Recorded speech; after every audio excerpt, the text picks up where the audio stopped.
Hello, my name is Lydia Fusco and I've been an adoption social worker since 2003. This is a quick 5-minute discussion on clinginess in the internationally adopted child. I'm a trust-based relational intervention practitioner and I'm the developer and presenter of International Adoption Training Program, which is a 12-hour DVD series that meets the Hague educational requirements for parents adopting internationally.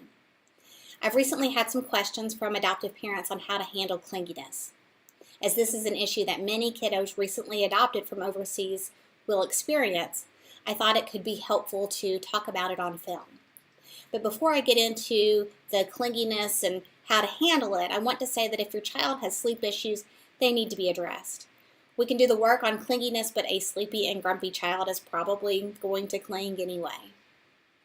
So, clinginess in an internationally adopted child is rooted in fear and anxiety. Remember, the adopted child experienced trauma when separated from their former life and caregivers. Though this separation was necessary and good, it was still a very traumatic event. From fear and anxiety, they will hold on to who or what they perceive to be safe, and usually that's new mom. Most adoptive parents anticipate this for the first several days and weeks, but after many months of clinginess, this behavior can become exhausting.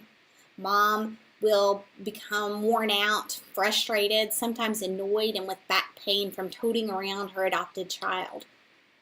So, how should clinginess be handled from a healthy attachment perspective? Well, we have to deal with the root of the issue, the child's fear and anxiety. The child must learn and feel that mom is their safe place and that she's going to be there.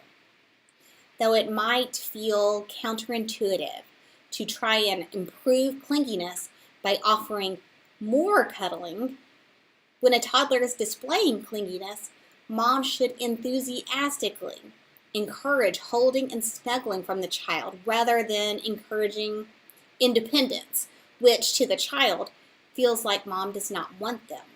And that is not the message that any adoptive parent wants to send to their child. So when the child gets down from mom's lap to play, before she comes back to cling, mom should invite the child back. For example, the child looks for a toy.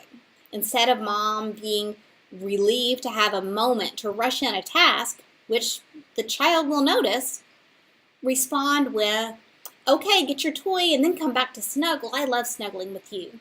With arms wide open, kind eyes, gentle voice, and waiting patiently for the beloved toddler to return. This reassures the child that her safe place is ready for her and she does not need to cling to ensure she doesn't lose it.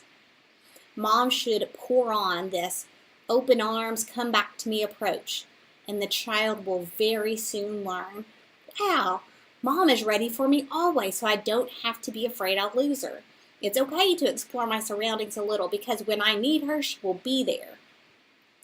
This leaning in soon begins to extinguish the fear and anxiety, allowing the child to advance in her attachment, healing, and discovery of her new world. I know it can be difficult for a tired mama to actually encourage even more holding and snuggling, but doing so will help the child to resolve this issue. And also, according to the TBRI approach, make sure to continue with good hydration, small snacks every 2 hours, regular physical activity, and especially tender, loving words and body language from mom. If you have the International Adoption Training Program DVD series, Segment 3 discusses these attachment principles more in depth. Most parents will find that their child transitions away from their extra clingy behavior within just a few days of beginning this approach. And one more quick note on clinginess. This behavior will resurface from time to time, either during moments of stress and anxiety and or when the child is testing whether mom still continues to be safe and plugged in. When they come back up, again, lean in. Don't be concerned that you are spoiling the child. Decide instead that you are giving your child what she emotionally needs, including extra mommy love. These reoccurrences generally only last a day or two, though they will go on longer and escalate in intensity if not met with this encouragement. And finally, if you or your child are struggling with clinginess or attachment, talk to your adoption social worker.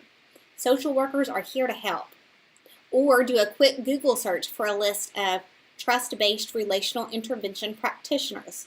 We are located all over the United States and a few abroad, and have all completed specific professional training in this attachment method. Thanks, and best of luck to you and your family.